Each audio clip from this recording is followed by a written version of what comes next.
Sejam muito bem-vindos para mais um Portas Abertas. Eu sou Abelardo Júnior. Hoje eu trouxe uma convidada mais que especial. Eu tenho certeza que se você ainda não conhece, vai conhecer e também vai se apaixonar pela Yanaê. Seja muito bem-vinda, Yanaê. Muito obrigada pelo convite. Eu te trouxe um livro. Opa! Estou muito agradecida de estar aqui. É com muito prazer que a gente vai bater esse papo hoje. Olha, a Yanaê, só para que vocês saibam, tem uma história de vida maravilhosa e eu acho que a gente não pode deixar de começar a falar sobre a sua história de vida, né? Como muitas mulheres, né, do mundo, hoje você também é mais uma vítima de uma agressão de um homem. Eu queria que você contasse um pouco sobre isso, como foi passar por isso. Bom, vou iniciar lá atrás para resumir. Eu fui casada durante 13 anos e aí quando eu me divorciei e houveram agressões, né? E elas começam muito de forma bonita. Eu conto isso no livro. Porque quando ele começa a ter um ciúme e um cuidado excessivo, a gente vê isso como algo bonito. Poxa, olha só, ele cuida tanto de mim. E aí ele vai te colocando num pedestal e você está cada vez mais alto.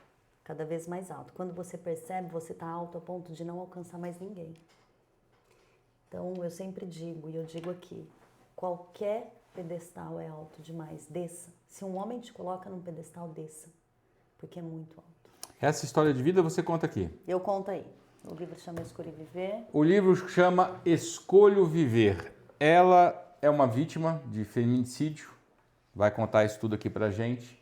E hoje é uma das grandes representantes da mulher em todos os locais que ela vai. Ela dá palestra, ela escreveu um livro, ela sai visitando diversas capitais falando sobre a mulher, sobre o problema do feminicídio. Hoje é uma das referências no Brasil sobre esse assunto. Infelizmente, porque não é algo que a gente deva passar na vida para poder ter essa referência, mas você conquistou isso. E aí, aproveitando esse bom exemplo aí de sobrevivência, eu queria que você contasse sobre isso, como foi que você sobreviveu a essa tentativa de homicídio que você foi vítima. Eu digo sempre, eu começo minhas palestras sempre dizendo, nossa, eu entro aqui e gostaria muito de dizer para vocês que eu estudei esse assunto, mas eu vivi ele na pele, eu não precisei estudar. E quando eu me divorciei, ele me disse, se não for minha, não vai ser de mais ninguém. Prefiro te ver morta do que te ver com outro homem. Desde que ele começou a dizer isso até o ato, foram 2 meses. Ah, você não fez medida rápido, hein? Rápido. Você não fez medida protetiva? Não, ele é pai dos meus filhos, ele não vai fazer isso. É um momento de loucura agora. E aí esses momentos de loucura começaram era uma vez por semana, uma vez cada 2 semanas, depois eram 2 vezes por semana, e ele começou a me ameaçar, e chegou um momento em que eu ouvia, por exemplo, olha, você vai ter 2 caixões, um para o corpo e um para a cabeça, porque eu vou separar seu corpo da sua cabeça. E eu comecei a ficar assustada de verdade. E até que um dia, mesmo eu não acreditando, porque, poxa, né? Pai dos seus filhos. Pai dos meus filhos, fui casada a vida inteira, ele tinha os picos de agressão ali, mas a gente sempre acredita que vai ser a última vez. As pessoas têm o hábito de perguntar, por que você perdoou? E para qualquer mulher, por que você ficou? Ou tem gente que fala assim, mas ela gosta de apanhar, porque voltou. Não, ela acreditou mais uma vez. É igual traição, sabe? Não, mais uma vez, não vai acontecer de novo. Então aí a mulher perdoa. Isso vai só piorar. E é independente de classe, né, Yanaê? Porque classe. às vezes o pessoal fala, que a pessoa é humilde, a pessoa tem um status melhor. Não, qualquer mulher, quando ela é vítima do homem, né, do seu companheiro, muitas vezes ela é levada a acreditar, até porque gosta do companheiro, tem uma história de vida. Exato. Então a pessoa pode querer mudar e tentar mudar, e aí é nessa crença que a mulher acaba, às vezes, sendo a vítima, né? Exato, não tem classe e não tem nenhuma classificação. nem de, por exemplo, grau de instrução. Não tem. Eu recebo mensagens de mulheres que são, assim, que chegaram no ápice financeiro da carreira e que nem percebiam até então que sofriam violência psicológica, por exemplo. Então não tem nada a ver com classe nenhuma. Engraçado você falar de violência psicológica, porque muitas vezes, às vezes a pessoa, né, a gente conversando, fala assim, a agressão é aquela que o homem bate na mulher, dá o primeiro tapa. Ele poderia estar agredindo há anos essa vítima de forma psicológica. Há anos. Eu conheci a semana passada uma mulher que não levou um tapa, mas ela estava prestes a se suicidar, porque foi casada, acho que durante 16 anos, com um homem que ela tinha que seguir a doutrina dele, como se ele fosse como se ele estivesse pastoreando a vida dela. E a doutrina dele é que ele poderia tudo e ela nada. E ela acreditava, como começou muito nova, ela acreditava que aquilo era o certo para a vida dela. E que as vontades que ela tinha de fazer diferente é porque ela era uma pessoa ruim, uma mulher ruim. E ela chegou no momento que ela falou, não quero mais viver. E assim, graças a Deus, foi uma história de superação também. Mas é um caso típico de que a violência a emocional, psicológica, ela é tão forte quanto. Sem dúvida. Ela derrota, ela faz a mulher acreditar, se sentir inferior, acreditar que ela não consegue nada. As frases típicas, sem mim você não consegue sobreviver, ninguém vai querer você com filho, sabe? Você é feia, você é burra. E a mulher começa a acreditar. Da mesma forma que a gente acredita que ele nunca mais vai fazer, que ele vai ser um príncipe, ela acredita que aquilo tá certo, que tá tudo bem, que é assim o casamento e que ela não adianta sair, que vai ser pior. Ai, a gente ouve muito, viu? Ruim com ele, pior sem ele. Sem ele. Muito. E Anaí, a gente fazendo um histórico, voltando alguns anos atrás, nós vivíamos numa situação de machismo, ao meu ver, muito maior do que hoje em dia. Em que sentido?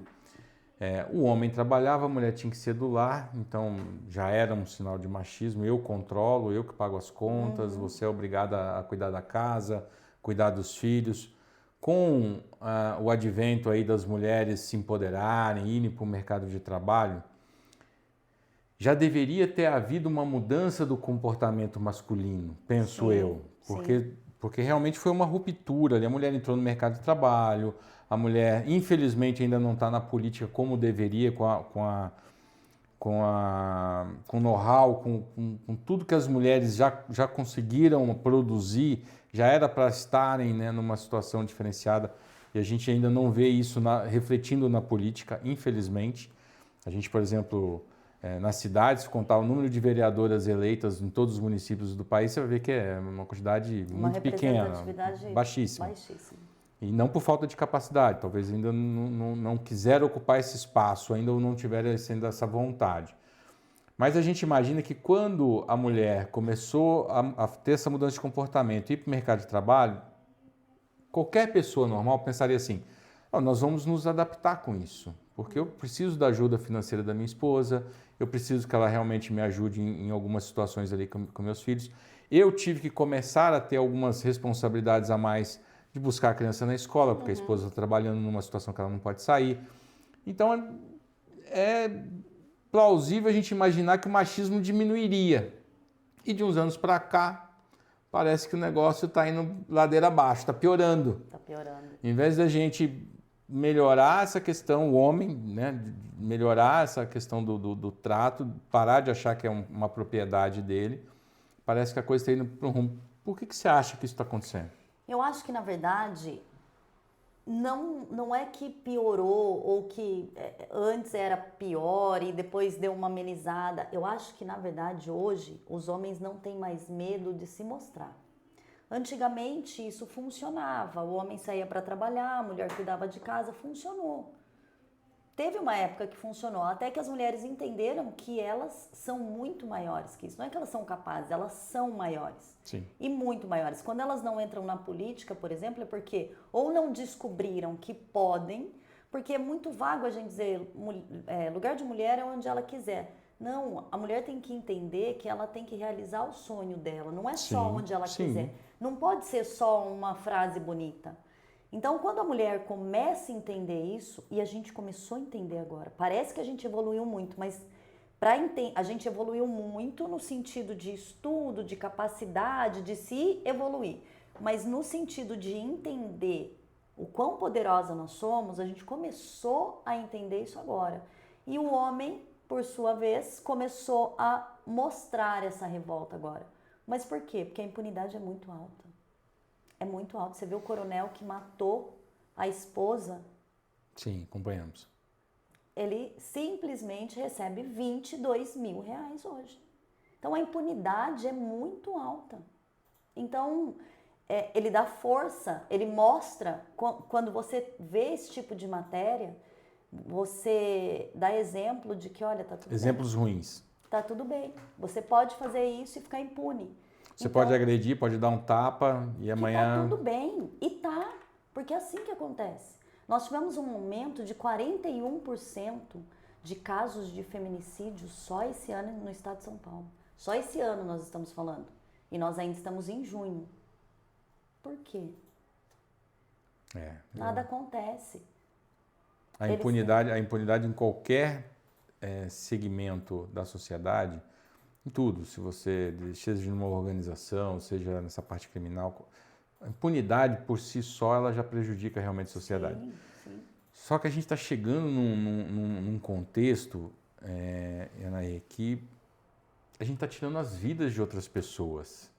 Precisa haver um clamor, e aí eu te parabenizo porque a gente tem acompanhado e vendo que você realmente está indo para a rua fazer esse clamor, né, fazer essa mobilização, não só para as mulheres, né, acordarem, se despertarem para essa situação, apesar que, igual você falou, é o sentimento, aquela coisa, ele vai mudar, eu tenho certeza que ele não vai fazer mais, despertar para esse estágio dessa violência, mas também para conscientizar os homens, né? Sim, porque assim, nós precisamos, nós homens, também entender que não é nossa propriedade, né? E que nós temos que respeitar como um outro ser humano. Exato. A gente tem se distanciado disso, a gente tem visto tantos casos horríveis, né? Horríveis. De mulheres queimadas, de mulheres arrastadas. Esfaqueadas. Então, assim, precisa haver realmente uma comoção popular para que a gente pare de aceitar essa situação de uma forma definitiva. É isso. Mas isso tem que também vir de mudanças legais. Não sei se você concorda comigo. Precisa, Nós precisamos de uma reformulação, de leis realmente de forma mais severa. E aí eu fiquei sabendo que a senhorita é pré-candidata a deputada federal. É essa vontade de transformar essa vivência em lei? É exatamente isso. Quando eu comecei essa luta, depois que eu acordei, me recuperei, juntei todos aqueles cacos e voltei a viver, aí você volta você começa, na verdade, a pensar em algumas coisas que você não pensava. Mesmo quando você está sendo agredida, mesmo quando você faz um curso novo, enfim, mesmo quando a etapa da sua vida, independente da etapa que você está na sua vida, você está ali num comodismo, você perdoa, né? Aí você começa alguma coisa nova para aquilo pesar menos e assim a gente vai fazendo. E quando eu saí, né, que depois eu vou contar um pouquinho a história, mas quando eu saí dessa situação, que eu comecei a buscar ajuda e não era ajuda para mim, era ajuda para, olha, isso aqui não pode acontecer mais. Sim. Aí você percebe que quem está do outro lado fazendo as leis são só homens. Mas, por outro lado, eu sempre digo, não é contra os homens, eu não tenho um movimento contra os homens, é a favor das mulheres, é diferente. Só que a gente precisa de mulheres. Eu preciso sentar com outra mulher do outro lado e falar, olha, você consegue, vamos fazer isso aqui juntas? Porque os homens, eles por mais que sejam bons e incríveis, e eu tenho muitos ao meu lado, eles não têm a força que a mulher tem. Eles não têm essa indignação para vamos fazer acontecer, porque eu sei o que é isso, porque eles nunca vão saber o que é isso. Não vivenciaram isso na pele, né? E não vão vivenciar. Um homem nunca vai saber o que é apanhar até não conseguir levantar mais. Um homem nunca vai levar um tapa na cara a ponto de ser derrubado e não ter força para sair do lugar. Não vai precisar se maquiar para fingir que não apanhou e sair para a rua para trabalhar no outro dia. Não vai precisar mentir para os filhos que bateu a cabeça na mesa, por exemplo. Então ele não vai passar por isso. Por melhor que ele seja ali do outro lado, ele nunca vai saber na pele o que a gente passou. As mulheres sabem. Porque se ela não passou, ela conhece alguém, a mãe dela possivelmente passou, então ela sabe do que a gente está falando. A gente precisa de mulheres. Então, eu costumo dizer, poxa, eu nunca tinha pensado em política, e nunca mesmo. E aí eu fui direto para a federal. Mas é ali que fazem as leis. É ali, não adianta eu me pré-candidatar antes disso, abaixo disso, e ter que pedir para alguém criar as leis. Eu preciso estar onde eles criam as leis. Então, precisa fazer parte do processo. Do processo. Até para que a escrita seja exatamente o que se precisa para fazer na prática do dia a dia, né? É isso. Não pode ser uma lei criada pelo achismo, né? Não. Eu acho que se eu fizer isso, eu atendo isso. Não, eu quero fazer isso porque isso vai gerar isso como consequência. Exato. Porque eu sei o que eu precisava. Nós estamos conversando com a Yanaê, nós vamos continuar essa conversa, mas você que está chegando agora, depois você vai poder voltar aí o começo do vídeo e assistir, porque é uma entrevista fantástica. Yanaê que escreveu o livro Eu Escolhi Viver, depois de, infelizmente, ser mais uma vítima de tentativa de feminicídio no Brasil. Mas é uma guerreira, é uma mulher que superou, vamos dizer assim, né, o quase morte, porque... Fala um pouquinho de como foi essa tentativa de homicídio. Conta pra gente. Eu vou resumir um pouquinho, eu espero que vocês leiam o livro, então eu vou resumir um pouquinho. Eu levei um tiro na cabeça. E naquele momento, é engraçado, porque eu sabia que eu ia viver. Mas ao mesmo tempo, você fica com aquela, sabe, aquela sensação de... E eu estava lúcida, completamente lúcida. E você fica com aquela sensação de, e agora? E meus filhos? Isso caído ainda no chão. E agora? E meus filhos? O que vai acontecer? E aí a primeira pergunta que eu fiz ainda no chão foi, eu tô de olho aberto ou de olho fechado? Mas tá de olho aberto. Eu falei, então, eu ceguei.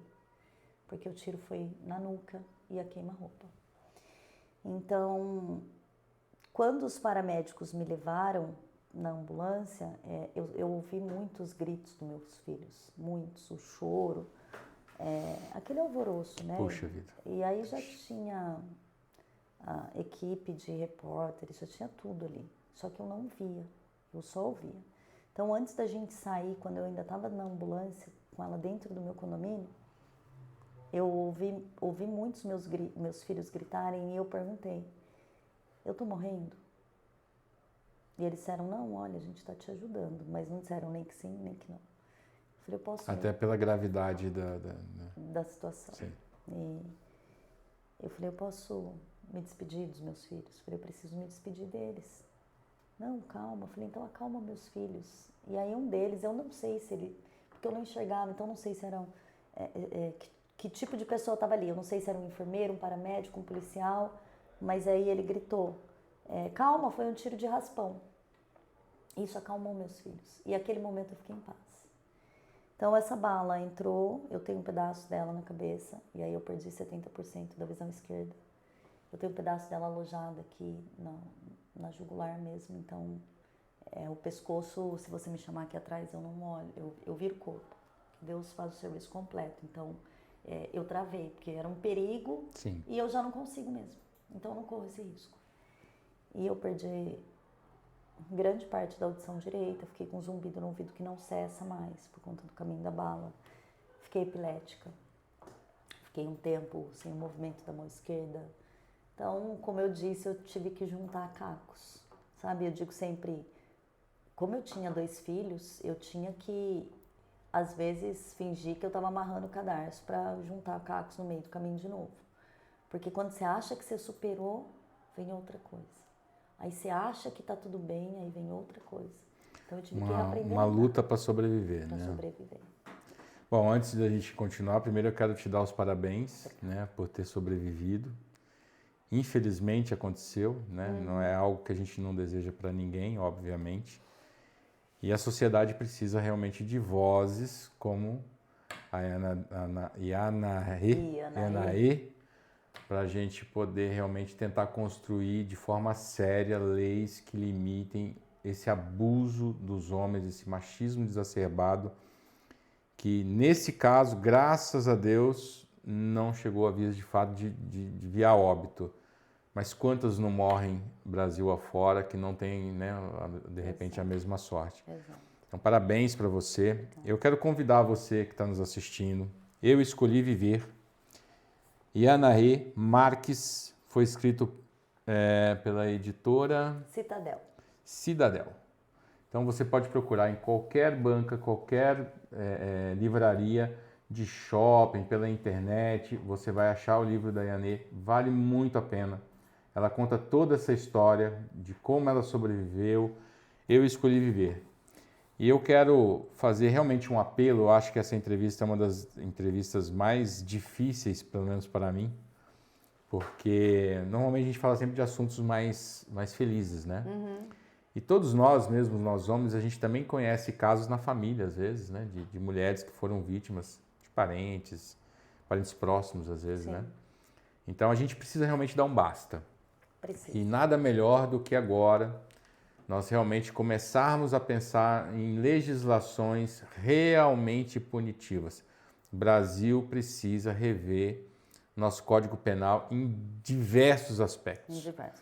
Nós temos muitos deputados federais, nós temos senadores, nós temos deputados estaduais, vereadores, nós temos muitos políticos. Agora nós precisamos que esses políticos se unam para realmente criar soluções para a sociedade. É exatamente. A sociedade não aguenta mais, em todos os aspectos. E no caso do feminicídio, eu quero mandar mais uma vez um abraço para a Yanahê. Quero agradecer muito, muito você ter vindo, contado um pouquinho da sua história. Realmente é uma história de brilhar mesmo, assim. Você sobreviveu a algo muito sério, né? Uma tentativa de homicídio.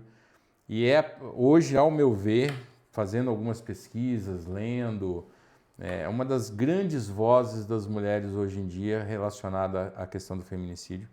A gente espera mesmo que muitas mulheres ouçam você, saiam desse ciclo vicioso, né? Porque se não sair, corre esse mesmo risco. E a gente precisa que realmente o Estado consiga nos dar a segurança para as mulheres que elas necessitam. Porque a gente vê hoje falar medida protetiva, coloca um monte de situações, mas as mulheres continuam morrendo e não está resolvendo. Então a gente precisa... Não temos nada eficaz. Nada eficaz. Nada. Absolutamente nada. Quando uma mulher, eu recebo muito chamado de ajuda, principalmente no Instagram, quando uma mulher me manda mensagem, o que eu faço? Cada caso é um caso. Tem mulher que eu tenho que pedir para ela, você precisa de uma rede de apoio e sair da sua cidade. Sim. Eu não tenho nada que me permita dizer para ela, olha, faz tal coisa que essa lei funciona, que assim funciona. Não funciona. E aí quando eu conto as minhas ideias e depois futuramente gostaria de voltar aqui para contar um pouco dos meus projetos, quando eu conto para alguém, algumas pessoas ou a maioria delas fala, tá louca, isso aqui não dá para fazer na legislação. Eu falei, mas é exatamente por isso que a gente está morrendo. Porque não dá para fazer isso. Então a gente precisa... Às vezes não é que não dá, né? Vai me dar trabalho, É isso. Não, mas isso aqui não pode mudar na legislação porque foi escrito em 88. Fala, não, mas é isso que eu quero mudar. Pra gente parar de morrer, a gente tem que ver que naquela época isso não estava acontecendo e hoje acontece. Então a gente precisa... A gente tem situações de mulheres que realmente são dependentes economicamente do marido. Sim. E que não tem mais a quem recorrer. Como é que eu tiro ela de casa? Porque ela vai comer o quê? Ela vai viver do quê? Então eu preciso ter uma forma do Estado falar, não, vem cá, primeiro eu vou te proteger, vou cuidar de você, vou resolver o problema e depois você, de alguma forma, volta a ser inserida aí na sociedade. Porque assim, realmente é muito difícil para a mulher. Quando você lê o livro, quando você entender um pouco mais, quando você resolver fazer parte desse processo de mudança que precisa acontecer para ontem no Brasil, você vai entender os projetos, as propostas da nossa pré-candidata, que eu acho incrível. Eu quero dizer mais uma vez para você, parabéns. Muito obrigada. Parabéns, que Deus abençoe muito você. Amém. Fico muito feliz que Deus deixou você aí para nos dar mais uma luz para tentar melhorar a nossa sociedade. E a gente conta com você. Muito obrigada. E eu conto com vocês, com a ajuda de homens de bem que venham para proteger essas mulheres. E mulheres, não se calem. Não se calem, é o conselho da vida. Você pode ser quem você quiser. Lembra disso. E lê meu livro. E escolha viver. É isso. Se você não escolher viver, não é? É isso. Muito obrigado, a gente vai ficando por aqui. Forte abraço, muito obrigado. Obrigado, Yane. Eu agradeço. Muita sorte aí na sua novo objetivo de vida e que você realmente traga mais luz ainda do que você já tem trazido para outras mulheres. Amém. Parabéns. Fiquem com Deus, muito obrigada pelo convite, foi um prazer. E todas as vezes que você precisar, se você souber, já disse, estou aqui, me chama. A gente tem uma rede hoje de apoio que nós criamos ao longo desses anos para ir ajudando. É um trabalho de formiguinha, não dá para fazer para todo mundo, mas fico à disposição no meu Instagram, no Isso, WhatsApp. passa pra gente o Instagram, o WhatsApp. Instagram, meu nome, que é bem fácil de escrever, Yanaê, é só digitar Yanaê no Instagram. Então, ali a gente tem um canal, a gente já tem pessoas que recebem essas mensagens, eu respondo muitas vezes e a gente vai orientando, e a gente tem uma rede de apoio. Hoje em dia, graças a Deus, eu tenho até pessoas que abrem a medida protetiva para essas mulheres, porque às vezes elas não conseguem. Dentro da fraca lei que a gente usa hoje um pouquinho para tentar proteger essas mulheres. Não é eficaz ainda, mas vai ser. E precisamos de mais mulheres na política, precisamos de vocês pegando o boi pelo chifre para nos ajudar a resolver todas essas dificuldades que a lei hoje nos impõe e a gente não tem muita saída. Então, obrigado a vocês que estão nos assistindo. A gente vai ficando por aqui e até a próxima. Até.